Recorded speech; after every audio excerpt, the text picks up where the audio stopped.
Well, good morning, Damian. Good morning, Ray. And I know you've been up to some exciting things, but we'll talk about that another time. But it is your platform, you know, so it's really up to you. But Oh, my platform on your channel? yeah, it's your platform, you know. I mean, that's obvious. Anybody watching this would know you do the talking. Hi, everybody. That's right, right? Yeah. First sip of his coffee, and he's out the gate. So I was thinking as I was driving out here, you've been how long? About 6 months now? Yeah, I lived here in Chiang Rai, Thailand, for about 6 months, Yeah. and yeah, the original promise I made to myself is not to decide until after a year here, Yeah. or so, if it's the right town to stay in, right town and country. But 6 months in, yeah, I've had some revelations. Have you? Yeah. Yeah. And are you feeling more at home here now, or do you still feel like a visitor? Yes. I was watching another YouTuber talking about Thailand, and he kind of nailed it. Like the 6 month mark, you kind of, and I fit right into this. You've done all the chores, all the things to get set up. The visa, the driver's license, a place to live. You get into a routine finally, and there's comfort in a routine. So like today, I had my morning walk with my dog up and down the hill, and then I'm going to go and buy some dog food and other stuff at the store today, and it just feels like a really good day. It's not, I don't feel rushed or like I'm trying to learn how to do something. A lot of things that I'm doing now, I've already learned how to do them. So there's comfort in that. Okay, I'll go back to my first question. Are you starting to feel at home yet, or do you still feel like a visitor? Well, I thought answering the question about comfort was like home, but yeah, it's starting to feel. I mean, I say, okay, I'm going home now because that is my home, and more so than before. I might have mentioned this in a previous video that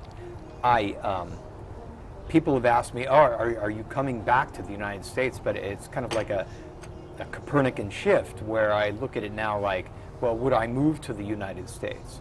Like, well, could I afford to live in the United States on retirement?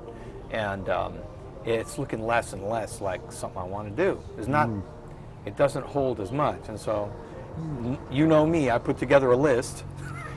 Yeah, and I think I can see that you've got a list there today. What's that all about? Well, this is 10 and 10. 10 things that I've tried. 20 things that I've tried here in Thailand. 10 that are not for me, and another 10 that now I feel like I can't live without. Did you do a Ben Franklin on this or something? How come it's 10 and 10? Well, I don't know. Isn't that how you're supposed to name a video? Well, I don't know. I mean, I got 20 things I don't like and 5 I do. Yeah. 21 amazing things about Thailand that you won't expect. And they're all on food. Yeah, okay. Okay, so what's on your list? Let's start with the bad. Let's start with the things that are not for me. Not necessarily bad. Start with the ones that are not for you. I'm not a fruit guy. All right. Can you tell? Right. I'm staying out of that. There's something called durian. You've had durian fruit? Oh, never. Yeah, oh gosh. Oh, no, I can't get close to it. It is not for me. It smells so pungent that some hotels won't even allow you to bring it in. They've got signs up. Yeah. Yeah, and public places. But I thought it was like a little bakery bun that I bought. I think it was all wrapped up, right? I took one bite and I'm like, oh, that tastes awful. And so, yeah, it's real popular. Some people develop a taste for it, but oh my gosh, no. I know many people love it. I don't like the texture of it. Yeah. You know, the flavor isn't so bad, but I don't like the texture. Anyway, okay, so you don't like. You look at the outside of the thing. It says "Don't eat me." It's all spiky. Don't fucking touch me. Right. I watch them guys with bloody gloves on, cutting them in. Oh my god. Oh, yeah. Okay, now here's another flavor I've tried that's not for me, and that's milk lozenges. Have you tried those? I've never heard of them. Okay. I was trying like different candy or stuff to suck on, and it is a lozenge, okay, just Yeah. like a regular little thing, like a Lifesaver or whatever, but it tastes like milk, and I'm thinking, well, if I wanted milk, I'll have a glass of milk. I certainly don't want it in a lozenge, so it's a weird thing, not for me. Oh, okay. Another thing not for me, group tours. Oh, yeah. Yeah. Yeah. My father used to call them the turkey wagon. Yeah. But I don't know. You're going to have this conversation with people traveling a lot of times. Not expat, but tourists that are on the group tours. Oh, where are you from? Where are you going? Where are you? Oh, where have you been? And then you kind of look at each other. All right, conversation's kind of over because we're all. You're kind of like just a consumer of. You feel like a consumer of an experience. Not that you're having an experience. It is good to get like a historical tourist, and some things there's no other way to do it. For example, the canal tour in Bangkok. I'm glad I did that. That was really cool. Got some history and that type of thing. But I'm not going to get in my own rowboat and do the canal. So, that was the way to do that. Mm-hmm. Another thing, and this I learned with my first visit here in northern Thailand when I was in Chiang Rai, the smoky season. Oh, you don't like that? How about you? Oh. Actually, it doesn't bother me too much. This year it was really bad. That's what I heard. And it did bother me some, but generally it doesn't bother me a lot. Well, I saw one guy on YouTube, he and his wife, and he said, we figured out our solution for living in northern Thailand and dealing with the smoky season, travel. That's when they go places, Yeah. or go back home to their original country. Yeah, that's a good option. Yeah, You can go down south and spend a couple of months on the beach, or Yeah, I got my eye on Hua Hin. that's a nice place. Yeah. So maybe like the first, it's like March, April, usually. Maybe the first month I'll take my little dog down there, rent a car, head down there, because I have a driver's license now. Yeah. You're one of us now. So head down there for a month, and then maybe bring the pooch back and get him with the dog boarder lady who loves him, and then go back to the United States for a little visit. I don't know. I'm still kind of putting together a plan. We'll see. But yeah, smoky season. I just that particulate matter, exercising or even just. It's not good. It's not good for a really active person. But I'm getting on in years, and I'm not running out to the gym every day anymore. And so I pretty much stay indoors during that season and got the air purifier on. There we go. I hear a lot of people have those. Yeah. I got 2 of them. Okay. And so it doesn't bother me. But let's get on with. You don't like it? That's okay. Yeah. That's yeah. okay. And it's hey, every area has its thing, right? There's some things that you just don't want to deal with. Yeah, where I grew up, we had sharks. Right. Elephant sanctuaries that are clearly designed for profit. Oh, that's horrible. Yeah. Yeah. And I'm told that you can spot an elephant sanctuary that is not about kindness and caring for the animals when you can see them strapped on with a harness and a saddle, to give rides to tourists and that. So, they're beautiful animals. I love to look at them, but, I don't like to see them confined and suffering in that way. So I particularly dislike the suffering they get. The suffering, sorry folks, that was one of those loud, bloody motorbikes. Bloody motorbikes. I particularly don't like the way that they are raised, their training. It's pretty brutal. I'm sorry to hear and, to get them docile enough to let people sit on their back. So I don't like them either, but, Number 5, elephant, oh no, I already said that. Yeah, you did. Number 6, night markets. All right. Yeah, you've seen one, you see them all. Kind of, yeah. Night markets. I mean, temples, they've said that before about Buddhist temples, seen one, seen them all. Well, sure, there's going to be a Buddha inside a temple. That's the religion here for 90% of the people. But they make me smile every time I ride by one, and they're a beautiful complement to the landscape here, and they're gorgeous in the right light. And yeah, so but night markets, yeah. Doesn't matter what they tell you, it came from China. Well, in fairness, a lot of the stuff out there is also handmade by the hill tribes. If you, And it's in the clothing area mainly. Maybe clothing if I and could go a little material. deeper. I'm not at that level. I see some flags, some foreigners wearing, the like a bag or a purse, made by the hill tribe people. I'm Yeah. just like, I'm a backpack guy, But yeah, night markets is just kind of walking around, and now I get it. For the locals, it's kind of a thing to do, right? Yeah, it's kind of social, and it's a night out, and they got the dancing down there. And I did the dancing. Did you? That was fun. oh, there you yeah. go. Oh, there was something you can like. Well, yeah. Scratch that one off. Okay. Okay. Number 7 things I can do without here in Thailand. Overpriced Western fast food chains. I like Western food. I like a good hamburger as much as the next guy. But, KFC, McDonald's, Starbucks, it's overpriced. Yep. It's not that good. And I just don't find myself craving it. I'm enjoying Thai food, probably averaging twice a day now, and street food especially. These food chains like McDonald's, you'd almost think, the way they price things, you'd almost think that they're bringing in the buns and the burgers and all the seasonings from U.S. They're not sourcing anything locally. It can't be, not at those prices. Well, yeah, and I noticed, like at the Starbucks, it's the place to be for a lot of the young Thai people, and they're like, selfie, Starbucks, look at me, I'm in a Hollywood movie, whatever. Yeah, place to be seen. Yeah, so not for me. I only go to them when I just am really craving a burger or something. Yeah, okay. But yeah, I don't like them either. Yeah. Well, we're in agreement. We're in agreement. Yeah, it'll happen. Yeah, time to time. Toilet paper for napkins, or You got a problem serviettes with that? if you must. It's a little I know what you dispenser. mean. Yeah, okay, and you pull it up and you get like 1-ply tissue, and it's like, I think I can absorb this crumb. It's just, we're used to like the big absorbent, So if you want napkins, bring your own. Yeah, bring them with you. Yeah.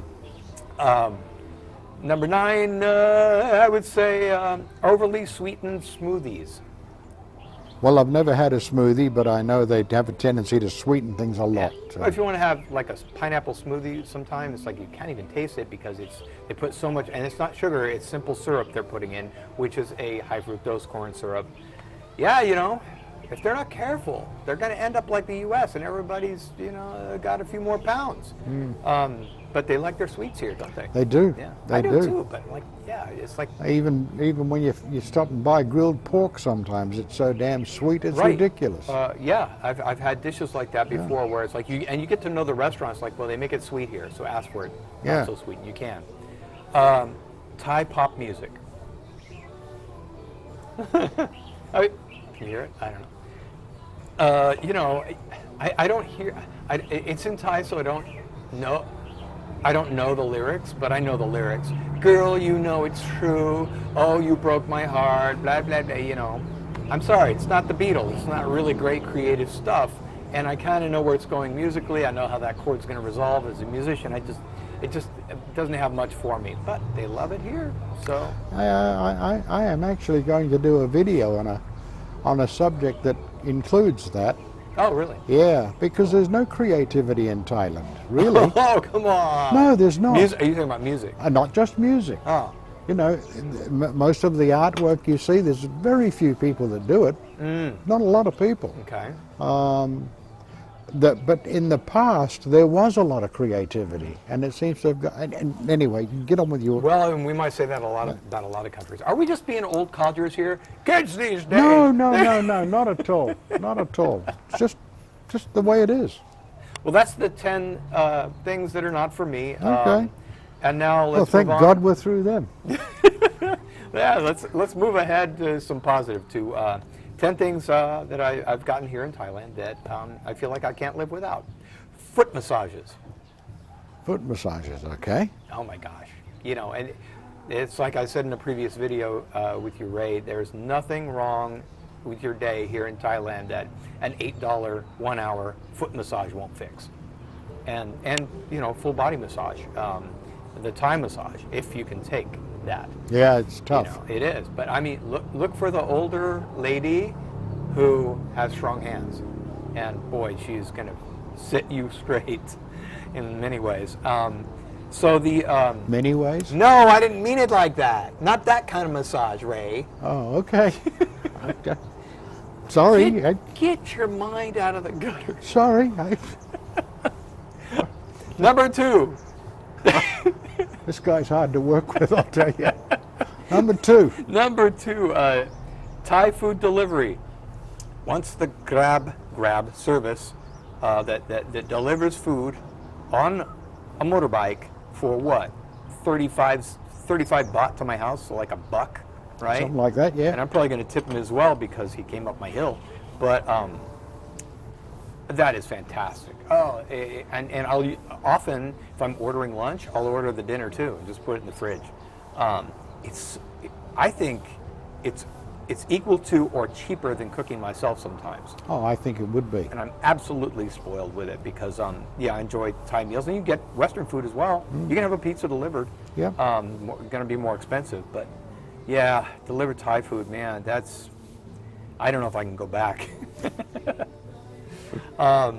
So number 3, pad see ew. Pad see ew. The pork Noodle. stir-fried dish where the noodles are kind of braised in the stir-fry. It's so delicious. One of my favorite meals here now, and I hadn't had it, or at least not the way it is here. And I have favorite restaurants that I'll go to or have it delivered from. It's just a heavenly dish. I have to be careful not to eat it too much that I'll get burned out on it. You know what I mean? So, number 4, low cost of living. Who can't not like that? Talk about addictive, right? Yeah. And I'm getting, at 6 months here now, I'm getting past the phase of it's surprising me a little bit, but still sometimes does. Like, you're kidding me, and I'll, you know, in a easy way, very rough and easier way for me to calculate what it is in US dollars is take a 0 off and divide by 3. So if you have something that costs 300 baht, take a 0 off, that's 30, divide by 3. 10. What? 10. Just want to see if you're paying attention. Yeah, so $10, you know. So, yeah, the low cost of living, you know, and I'm keeping track of my finances in a very loose way now where I'm just going to the ATM twice per month. And I'll get the max because you save on the fees. But if you have, I think, a Charles Schwab account, they reimburse you on the fees. Different banks are different. Yeah. And then, so that the low cost of living is, yeah, you get used to that. Warm winters. Wait, hang on. Are you ATMing money in from the States?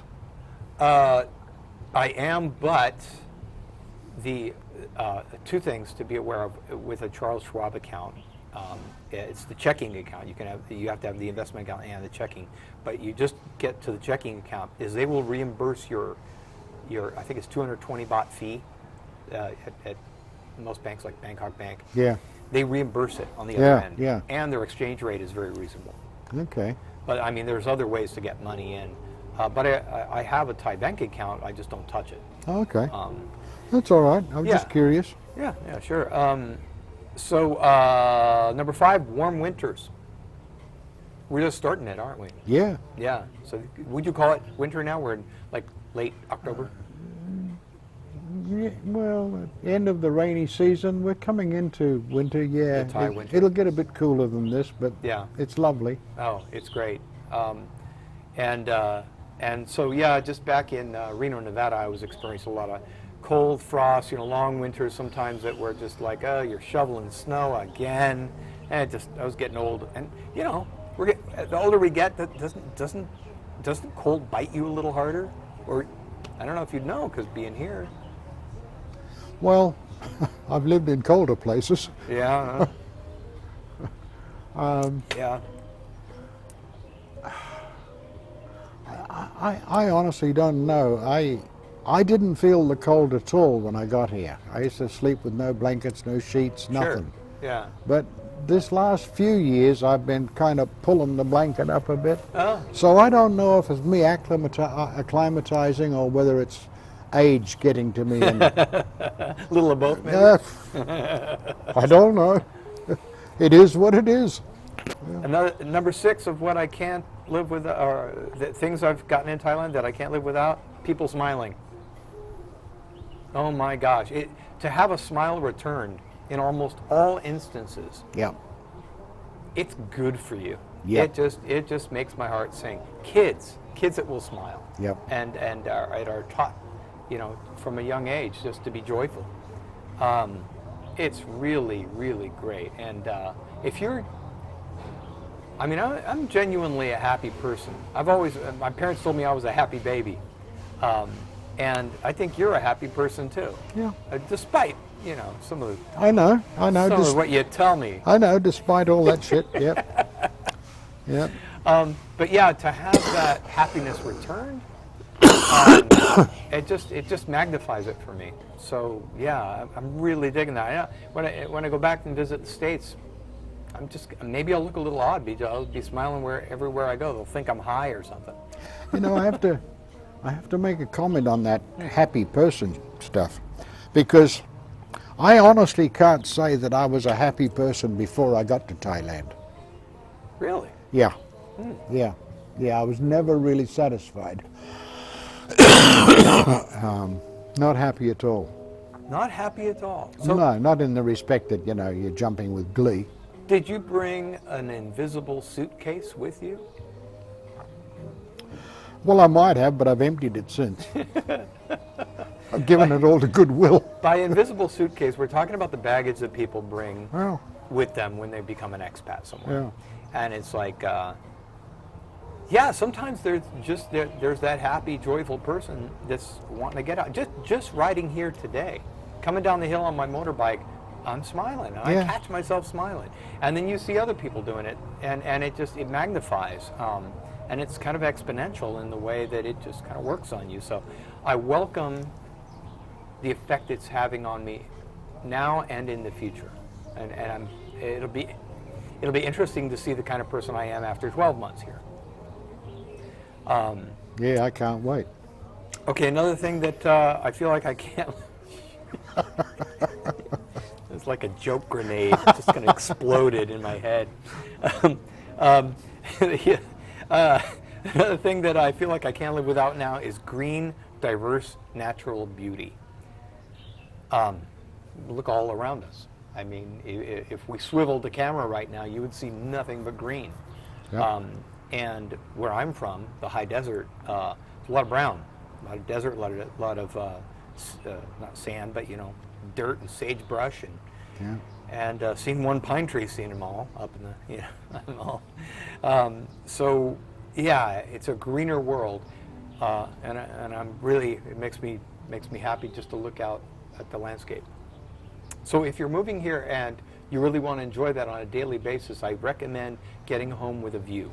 Pay a little extra and get that, if that's important to you. Number 8 is Buddhist temples. That's that bloody real estate man talking again. Hey, I told you I retired. Views only last about 3 weeks. Okay. Can you see yourself living here? Oh yeah, that's like a closing question. Like, well, where are you going to put your Christmas tree? Yeah. Well, just take the dog home for a week and see what you think. And if the kids like it, then we can make a deal. Yeah, okay. Yeah. Oh, you're good. I know the routine. Number 8 I already mentioned, actually, the Buddhist temples everywhere and how I like that. Number 9, motorbike culture. You'll find other foreigners here, other English-speaking people, Farangs, that are very much into their motorbikes. They maybe have big bikes like Harley Davidsons or some of the other makes and models, and they love talking about it. They love going on rides. They're just cool guys to hang out with, And it's not like, biker gang. It's just like they're No, it's a club. Yeah, just a regular club. motorcycle enthusiasts. In fact, down at the Condotel, I understand there are some guys that get together once a morning, like every day, and they go for a short ride, have lunch, and they go to different places that are close by. And so I'm gonna check that out. I'll report back. Please do, and I can introduce you to the ringleader of that group if you I think I met him. think you met him. Yeah, I think I met him, and seems like a neat guy. So, and that leads actually to the 10th and final point of things here in Thailand that I discovered I can't live without, and that is interesting expats. Interesting expat. Present company Yeah, I know, excluded. I can pronounce the word. So, yeah, Can you believe this guy? I find, I give him my time. yeah. Yeah, go on. He brought me bacon today. Can I talk about your bacon? Yeah, go ahead. All right. Well, you cured it yourself, right? Yep. Yeah. And smoked. And you smoked it yourself, and then Yeah. he brought me a little piece of bacon. And God, I reacted like my dog when he gets a treat. It was really good. Like, more? So, interesting expats. I find that you, honestly, all joking aside, Ray, Okay. are an Yeah, interesting person. I'm ready. You've lived an interesting life. You've been to a lot of different places, and I'm making friends here that have interesting stories to tell. It's not the same old grind. You don't meet. Well, yeah, I went to high school here, and then I got married here, and then yeah, we raised some kids, and now I'm retired, and yeah, I watch TV in my recliner, and like, it's not. I don't want to be like that. I want to have an adventurous life as long as I can, and I find that meeting and talking to people like yourself that have an interesting lifestyle is good for me. Or if you're watching these videos, maybe you have an interest in just being around some interesting people. And so my friends are more diverse in age, definitely. Mm-hmm. Mm-hmm. And also, it occurred to me the other day that, like, gosh darn it, I'm interesting too. So I bring that, right? And Yeah. so maybe somebody across town is saying that about me, and that's good. I feel like I found my people in that regard. So yeah, that's 10 things that I can't, that are not for me, and 10 things that I feel like I can't live without here in northern Thailand. You know, number 10 is an interesting observation because I don't think my life would be very interesting to anybody. No, You know? no, I And- find and you fascinating. And you just said the same thing, you know, but you're finding that you do have an interesting life. So, okay. Yeah. Yeah, so anyway, he's got his 10 things off his head, right? Off his chest, whatever. Well, I better go back to the head. Stop looking at my microphone, sir. Okay, so anything else? Are you done this time? That's about it. Okay. Yeah. All right, folks. See you next time. Saudi crop.